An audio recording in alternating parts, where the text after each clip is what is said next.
Madam Chair, we are now live. All right, thank you. I'll call this meeting to order. This is the Finance and Government Operations Committee of the City Council. All committee members are present except for, I believe, Councilor Davis, who we're expecting here in just a few moments. This is a remote or online meeting where all participants will be on video or audio conference. We are holding this meeting remotely so that everyone can participate safely while we are conducting business under a public health emergency. We appreciate your patience as this FGO committee meeting is conducted in this way. Members of the public were given the opportunity to address the committee with either live or written comments, but I understand there were none that were submitted for today's meeting. Members of the public, city staff, and the media have the ability to view this meeting live through YouTube and Zoom webinar. The live stream can be accessed from most smartphones, tablets, or computers. For those watching on the live stream, thank you for joining us. We'll start the meeting now with the first item, item A, which is EC 217. This is declaring 14,000 Mel Smith Road Northeast, Albuquerque, New Mexico, 87123, not essential for municipal purposes. I'll go ahead and move approval. Do I have a second for the approval? I have a second from Councilor Pena. And do we have any questions for staff or the administration on this? I understand this is a leftover piece of land, it looks like, for the water tank that's up there. So who do we have from the administration to speak on this? Director Montoya, would that be you, sir? Madam Chair, that's correct. This precedes my time as director with the department, but it's my understanding that the property was acquired in anticipation of installing all of the necessary infrastructure for the project itself. Once that project was completed, it's like leftover gift wrapping when you wrap your present and you tear off the extra edges because you don't need that paper anymore. That's the case here. It's surplus property. We've deemed it as non-essential. It's of no use to the city at this point. You could possibly build a house on that corner. So the committee, and I'm not part of that committee, the real estate committee that meets regularly, there was a 4-0 vote to go ahead and surplus the property, deem it non-essential. And with that, we would just ask for approval of this legislation. Okay, and it does look like it'd be a really nice spot for maybe someone might want to buy it and put a house on it. Correct. So any other questions, comments? Seeing none, we'll go ahead and move to Ms. Hinojosa to call the vote, please. Councillor Bassan. Yes. Councillor Davis is excused. Councillor Pena. Yes. Councillor Sena. Yes. Councillor Gibson. Yes. It passes on a 4-0 vote.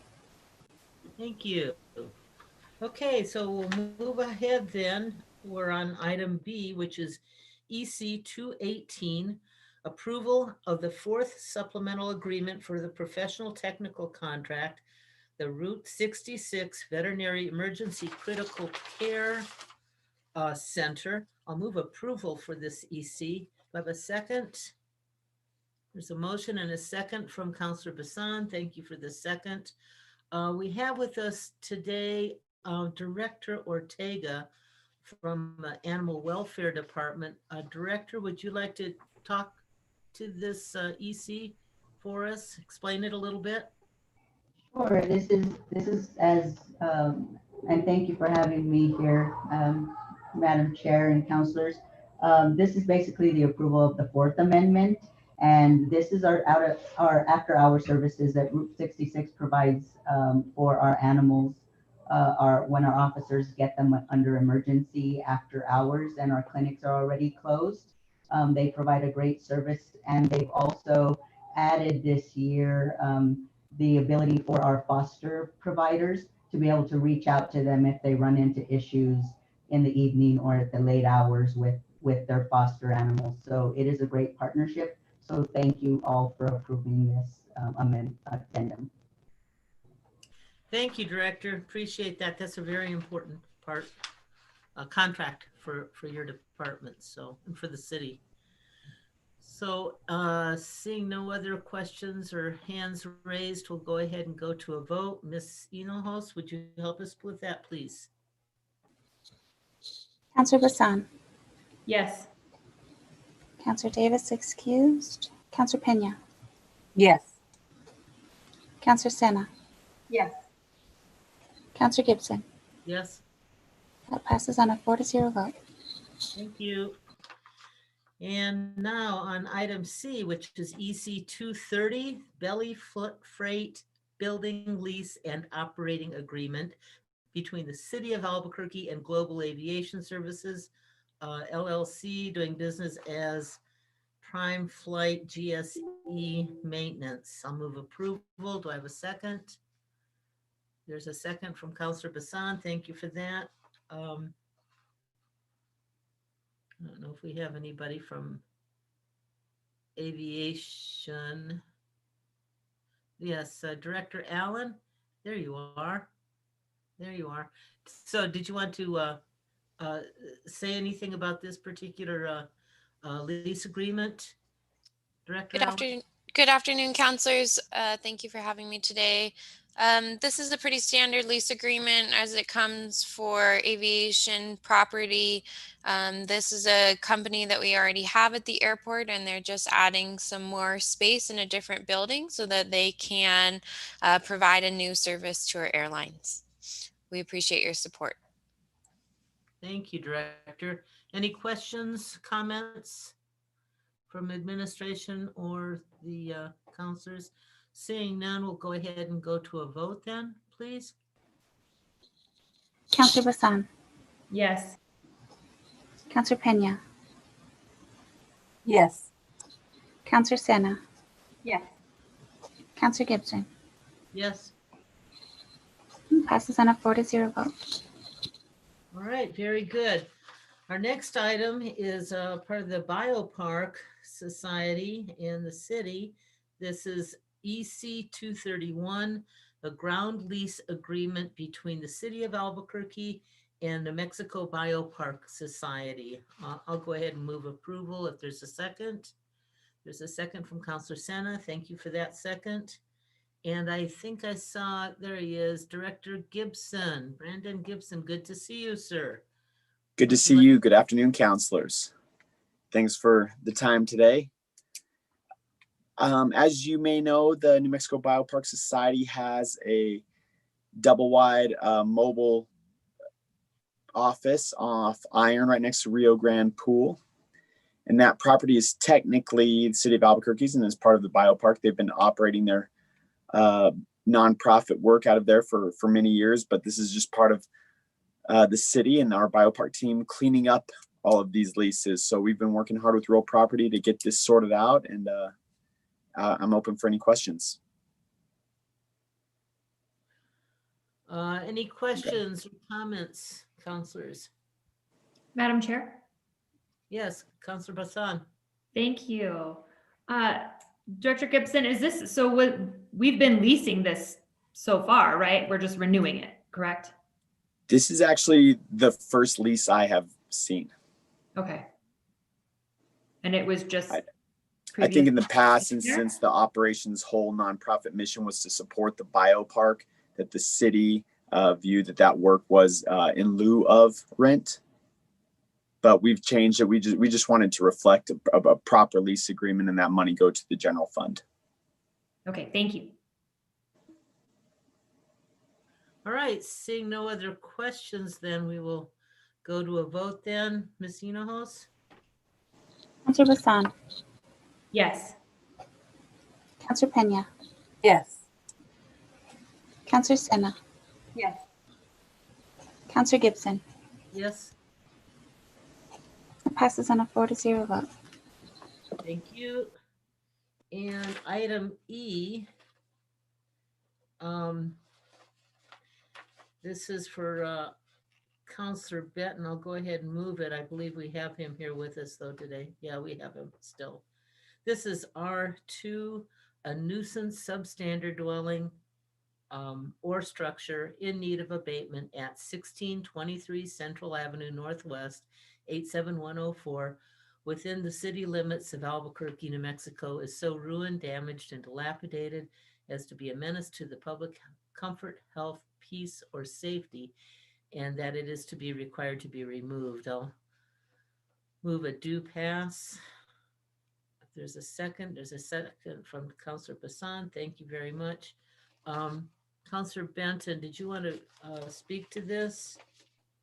Yes, Director Williams is here, and others may be here to speak about this as well. But I did check in with the relatively new owner of the property myself, Jay Remby. Many of you may know Jay. He's made a lot of investment in that area across the street from this property, and he now owns the property. But I, my sense is, as noted in the write-up, this will expire if we don't do something with it at the next council meeting. But I'll just listen and hear what Brennan has to say, and then I might have another comment. Thank you. Okay, thank you. Director Williams, could you, I'm sorry, sir, I should have started with you. I apologize for that. Madam Chair, thank you. That's quite all right. Yes, as Councilor Benton mentioned, we have a relatively new property owner, but I'm happy to report that relatively new property owner has been in contact with our code enforcement division as well as our permitting folks, has come in for our pre-application review team meetings. That's a service that's provided by the planning department to explain to folks when they present to us a conceptual development proposal, what hoops they'll have to jump through in order to get approval. And so I'm happy to report that all of those things have happened. And from a code enforcement standpoint, when we've got a active, involved, communicative property owner, that's a good thing. And so we really would not be opposed to either deferring this request so that Mr. Remby and his team, design team that had already been engaged with our department, we can either defer that and allow them to continue their work, or we would not be opposed, based on the progress that's being made at this point, just to simply withdraw this. And if for some reason, I don't anticipate this would be the case, but if for some reason the problem, or the property rather, starts to become a problem again, we could certainly reintroduce that. But again, I'm confident, based on the efforts that have been made, the individuals that are involved, and and their experience in development in Albuquerque, that this property is on the right path. We'll stand for any questions. Thank you. Do we have any questions for the director?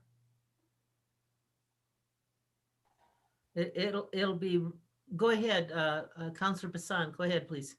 Thank you, Madam Chair. And I don't know if it's really for Director Williams, so much as I'm curious, and I would like to hear what Councilor Benton would prefer to do with this. But I'm very happy to see that this structure in particular has been salvaged from demolition of any sort, because it is a really, really cool house in a really great spot. So I'm very happy to see this turning out that way. Yes, Councilor Benton, go ahead, please. Thank you, Madam Chair. My suggestion on this for now, it would just be to go ahead and move it to full council without recommendation. As I said, if anything changes between now and then, which I doubt, it will. If anything changes, we could act accordingly at the council. But if we a simple deferral at our next meeting would basically the bill would die on expiration. The EC would die on expiration, and we could take it from there. I think, without revealing details of what Mr. Remby, intends to do with the property. He's still exploring all options. I know that our office, my office, and Diane Dolan worked with them for years. We were trying to get it on the courthouse steps, that property, for him to be able to buy it that way. That didn't transpire, but he's always liked the building. It is an interesting building. It's not a registered historic property or anything, but it's clearly a historic building from the early days of Old Town. And if at all possible, he will preserve it. But the worst outcome for him right now would be to have it demolished by the city and him be on the hook for the demo cost. If it comes to demolition, he would, of course, still have that option himself. Thank you. So it'll be really nice to see a happy ending for that property. We've seen this for a long, long time. I don't know, it seems pretty much in agreement then. So shall we then move this with a no rec? Is that what your suggestion, I believe, is? Yes, and I think it may need for immediate action if we want to at least keep open the option of considering it on whenever that is, the 20th. Okay, well, I'll change the motion then to no recommendation. If I have a second. Second from Counselor Sena, thank you very much. So can we go ahead and proceed with this vote? Then we'll ask for immediate action. Counselor Bassan, Yes. Counselor Pena, Yes. Counselor Sena, Yes. Counselor Gibson. Yes, It passes on a 4-0 vote. okay. And also move for immediate action.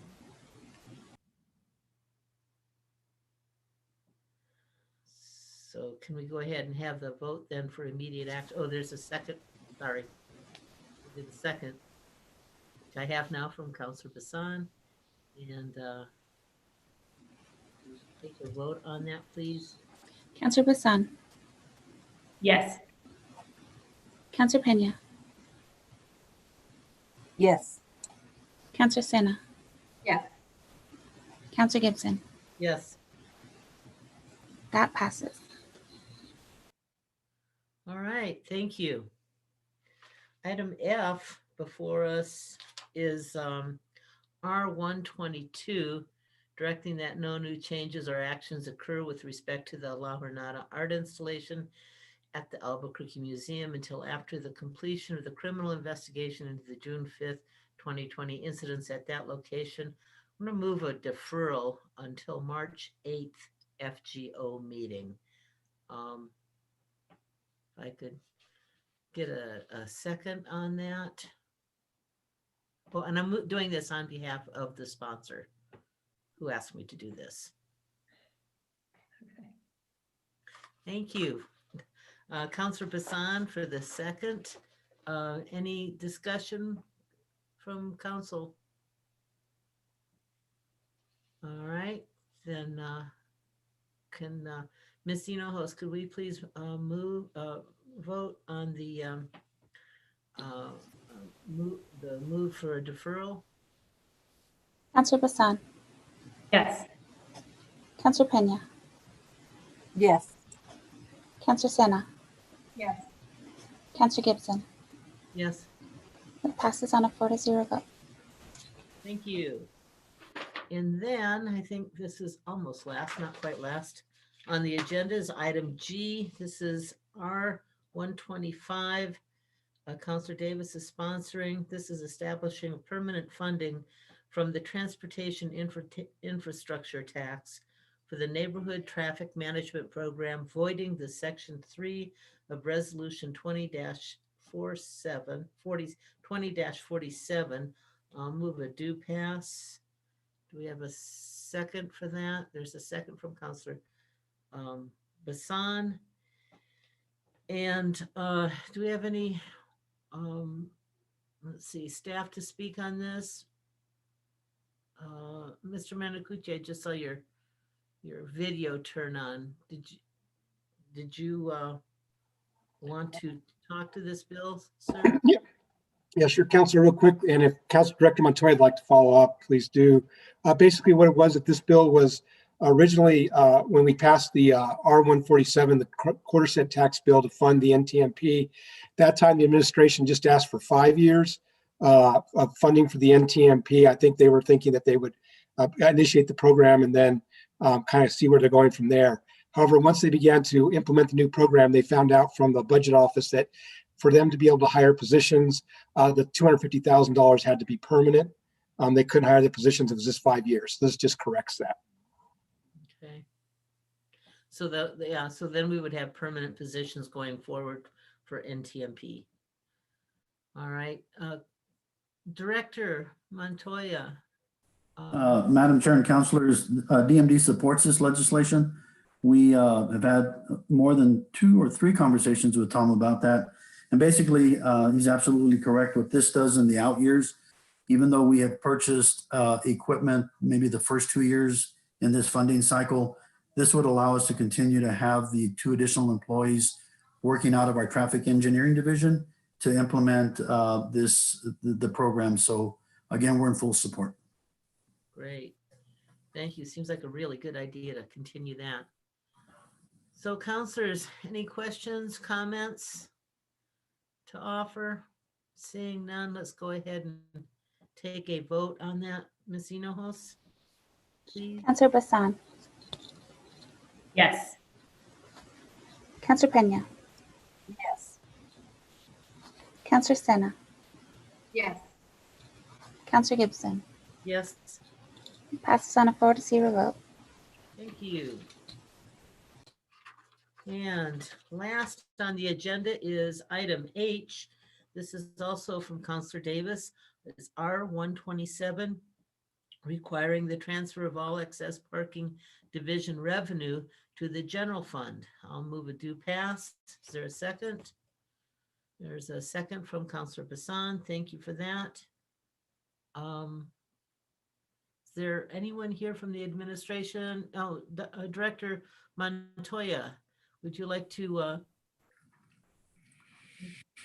you have any comments on this or? Madam Chair and Councilors, so we have evaluated the legislation. We are in support of it. I just want to toot our horn for a minute, if I can, to basically say that we have not really had excessive revenues over the course of maybe the last 10 or 15 years in the parking division. It's one of those that has lost money and it was supplemented by the general fund many years. I think because of really good leadership that we now have within the parking division and that whole grouping right there with the additional staff that we've been able to hire, that we've been able to sort of turn the tables and start to show a profit, or at least generate revenues that we're able to pump back into our parking structures, our meters, just really enhancing what we have. For those of you that haven't been into the underground parking structure yet, you'll notice that we made significant changes in the way you access both the second and the first level. We've eliminated the booth. We pretty much have automated everything within the parking structure. So we started to apply some of those excess revenues, or at least some of the additional funding that we have, to really upgrade facilities that have been ignored for years and years and years. We just finished Acropolis. We're making changes at Fifth and Copper. So on the agenda, our first big ticket items are just the upgrades to the structures. We've also been able to implement changes to our fire suppression system. We're probably in a phase 5 of about 11 phases in order to bring that up to code. So whatever extra we're making at this point, we are putting it back into the structures in order to upgrade the facilities that we have. So don't know how much we're going to have in excess revenues over the course of time, but you will see at least upgrades in all of the property that is attached to the parking division. Okay. And with that, I stand for any question, Madam Chair. See any questions? Yes, Counselor Pena, I'm sorry. Thank you, Madam Chair. Director Montoya, so transferring the money to the general fund doesn't necessarily impact your ability to continue to make those improvements if you see additional revenue, or does it? Well, it won't. I think that if I read the legislation correctly, that if we have excess revenues at the end of the fiscal year, after we've paid all of the bills, and the way I read the legislation, anything that has not been spent that shows a cash balance or a balance would then be moved over to the general fund to supplement some of the other programs that are within the city. So I can tell you, up until about 2 years ago, we were pretty much in the red, from what I can tell, within the parking division, that the general fund supplemented some of the expenses. And then I think probably, excuse me, let me just turn this off real quick. And then I think about 2 years ago, we started to show a little bit of where we had some excess cash. And then this last year, we were able to, pump a good chunk of money into the facilities. We're probably not going to see those types of revenues now during COVID. We have a lot of our parking structures that have either been closed or not been utilized at their full capacity. The same with our meters, some of our loading zones, some of those expenses. But yeah, whatever excess we would have would go to the general fund, and then it would be distributed based on whatever the budget office looks at. So, Madam Chair, if I may. Yes, please go ahead. So, Director Montoya, it sounds like you already have a plan with any of the excess to pump it back into making improvements, which is much appreciated and obviously much needed.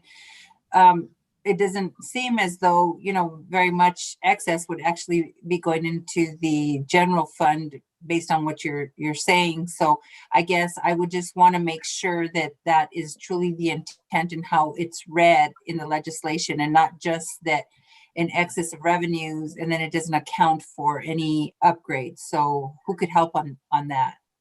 Answer that. Anyone? Madam Chair, Councilor Pena, I'm not sure that I'm the appropriate one, because this is not our legislation, but it would seem like that would be the case. I don't know if Stephanie wants to. Yeah. Ben. Yeah, sorry, Councilor Pena. I'm sorry, Madam Chair. Councilor Pena, can you repeat that question? I didn't get the back part of that. Sure. So if I may again, Madam Chair, I just was saying that, I'm hearing that the way Director Montoya understands the legislation is that the excess revenues is after maybe some improvements that have been made. So the dollars generated are one thing, and then if we have any excess, and then of course, obviously you have to pay staff, but then he's actually using some of those dollars to make improvements. So he said that the legislation he reads is that after those improvements, any excess after that, is that correct on how the legislation reads? Okay, I understand your question now, Madam Chair and Councilor. So yes, an enterprise fund is set up so that it covers the operations of an activity, in this case, the parking facilities. So that would mean that they would have to pay for their operations, pay for their employees, pay for any debt service if there's any bonds outstanding, which I don't think there are. And then of course, building up any capital for future needs. So after all of those things are done, if there's any excess, generally the accounting rules let you move that into the general fund, so long as there's not another regulation that disallows that. So, but yes, those three things would be covered: operating, capital, and debt. Okay, Madam Chair, thank you, Director. I just wanted it for the record, just because I would assume that it did, but I don't want later on that maybe there's some glitch in there. So I just really wanted a clear understanding of the intent of the legislation. So thank you. Thank you. So Director, I have one other question. Yes, ma'am. Does anybody else have any questions? I'll keep myself around. Go ahead, Councilor Sena. Go ahead, please. Thank you, Madam Chair. I was hoping to actually discuss this with the sponsor of this legislation, but I do know that we have Councilor Benton here and he has his hand raised to speak on this issue. But I was just curious to ask them, without saying more or asking the director on the intention of the legislation, just to ask the sponsors of the legislation themselves. I do have a few questions, but overall, with the recent conversation of rate increases, I had questions for the administration on this. So I don't know if Councilor Benton would like to go first to discuss this piece of legislation before I ask those questions. Councilor Benton. Sure, thank you. Yeah, Madam Chair and Councilor Sena, this legislation did arise with some of those questions with regard to fees and certain operations, but it's kind of it's been informative, and I think Director Yara has been working,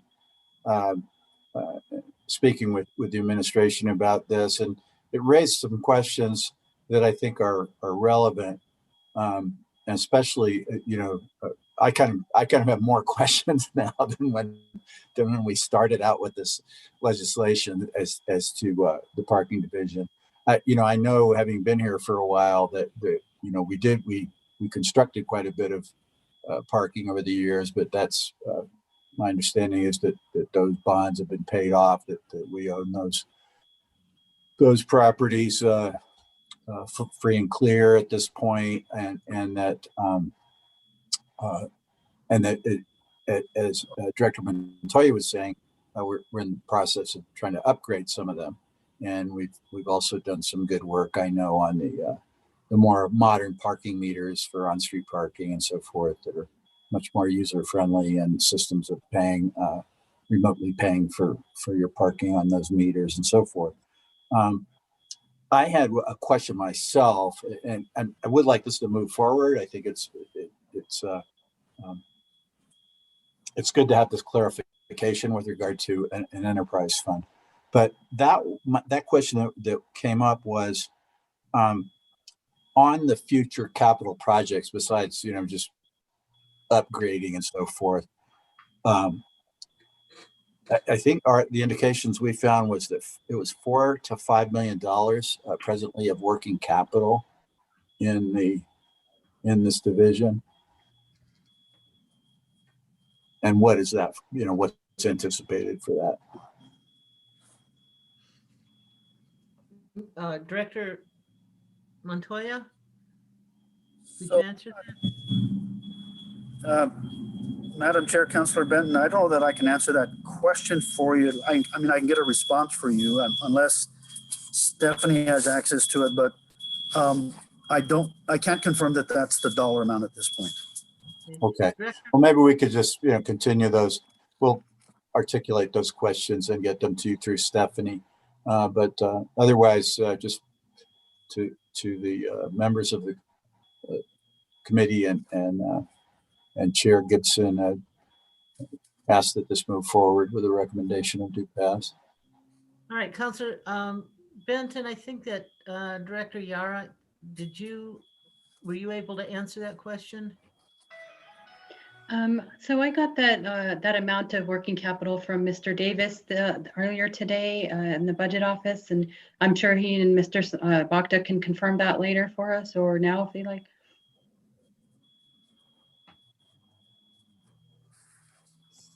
So, do you want us to get an answer for that now? Madam Chair, this is Isaac, and I'm in the budget conference room. If you like, I can go out across the hallway and get Mr. Davis. Would you like me to do that? Yes, if he's available, sure. All right, let me check. So while we're waiting for that, if I may just. Oh, was it? Another question. I never really thought of the parking area of DMD as being an enterprise fund, but it makes sense that it's an enterprise fund. So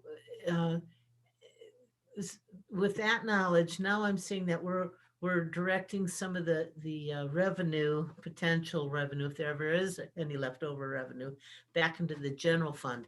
Isn't that seems counterintuitive to me when I think of a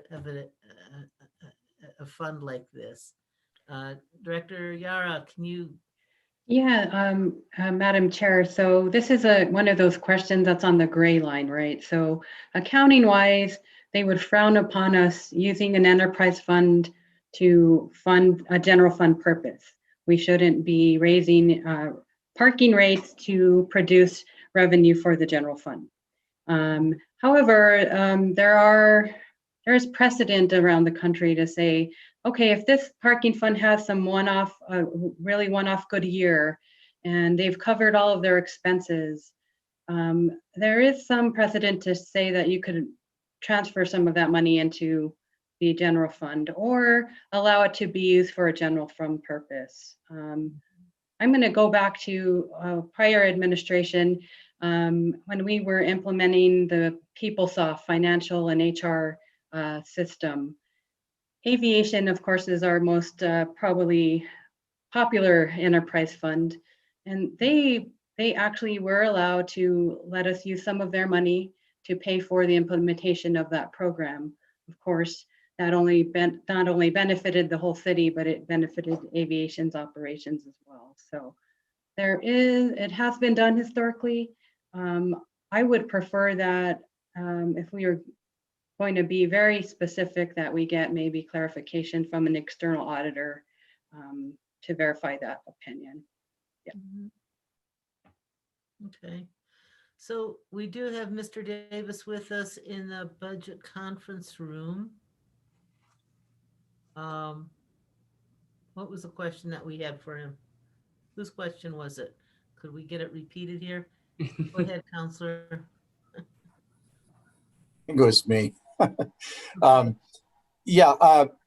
Davis, I think the question was, or maybe this evolved into a different question, but the question I originally started with was that based on discussion through Ms. Yara, that there's $4 to $5 million worth of working capital in the parking division fund at this time, and to verify that that's correct, and if so, what is that anticipated being used for? Yes, Madam Chair, Councilor Benton, our FY21 working capital with the current budget is at 5.6 million. Okay. And so I guess that would, rather than belabor everyone's time here at the committee, maybe I'd like to ask that as we move forward with this, and we're not in an all-fired hurry to get it passed immediately or anything like that, but that we get a sense from the department or from the division, parking division, of what the plan is for those capital improvements. And then the other question, I think that Ms. Yara raised, perhaps looking at the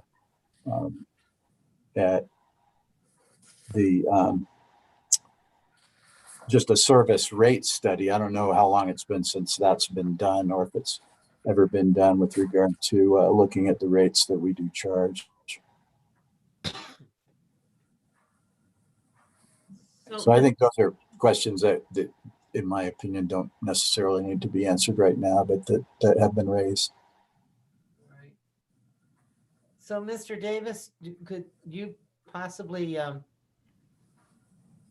be able to look at that for us and sure find out, what that money is used for, and over time how that's fluctuated, maybe?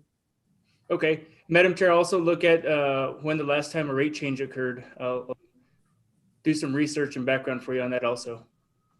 Very good, thank you. Councilor Sena, did you have a question? I just wanted to follow up after hearing Councilor Benton's statement there, that I do actually would like to request a rate study be done, because I don't know when the last time that was actually conducted. So just asking that the administration do that rate study.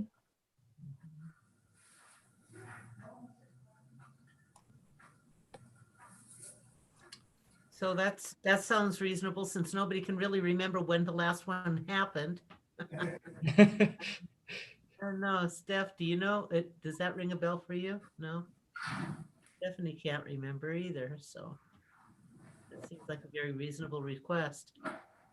Timely. All right, anyone else? Anyone else have any questions or comments? There's one from Counselor Bassan. Thank you, Madam Chair. Just for the sake of asking, is this rather, since we haven't really ever had, it seems, much excess revenue from the parking division in the past, and it looks like this is kind of a first time thing, would it be something to consider waiting to do this requiring of transfer of fees so that way we can see next year how it is, and then if we need to do it, and I'm truly just asking, so Director, Counselor Benton, if this is the recommended way to go, then I guess I can follow up behind that. But at the same time, if this is a first time thing, why don't we see where we end up this time next year, sort of a thing, or when the budget comes up, so that we can reevaluate where these excess funds are, how much they are, what was paid, what isn't paid, and so on and so forth. Counselor Pena, go ahead, please. Thank you, Madam Chair. And I'd also like to request, because that was my last question, was just, it seems as though that this is, since it's an enterprise fund, kind of going back to what Ms. Yara was discussing, that was something that was already on the back burner for me to ask, is just how kosher is it for us to do something like that? It seems that it would maybe provide an incentive for us to continue to do rate increases. So I want to make sure that that's something that we can do. So I'm reluctant to support it. So, Mr. Davis is going to look into all of these things for us. How about if we leave it like this? If we let him do his work, get that work done, and then come back maybe during council or this, I mean, if we wanted to defer this or just talk about it during full council. Madam Chair, I'd make a motion for a deferral till our next FGO meeting. Okay, so there's a motion for deferral, and then we can talk about this next time with Mr. Davis and whatever recommendations he might have. So we do have a deferral for, what did you say? 1 month, 2 months? How many? What's your deferral for, Councilor Pena? I guess I would have to ask the staff how long that it would take them to complete all the items that we requested. Madam Chair, Councilor Pena, and that might be a little bit of a delay since we're going through the budget process now. We're in the middle of 5-year forecast and also, FY22 budget process. It may take a little bit more time than usual. Maybe I would say final preparation, maybe about a month. Okay. So then 30 days? 30 days. Yep. I'll second that. Motion and Madam Chair, I have one more question when they're preparing stuff, if I may. sure, go ahead, Councilor Son. Thank you, Madam Chair. I just really want to make sure to be clear that I am requesting to find out what would the harm be in not passing this, and if maybe we won't even have excess revenue is what I'm hearing. So, if we can kind of get a report, even including that aspect of an option, that would be, I would be grateful for that.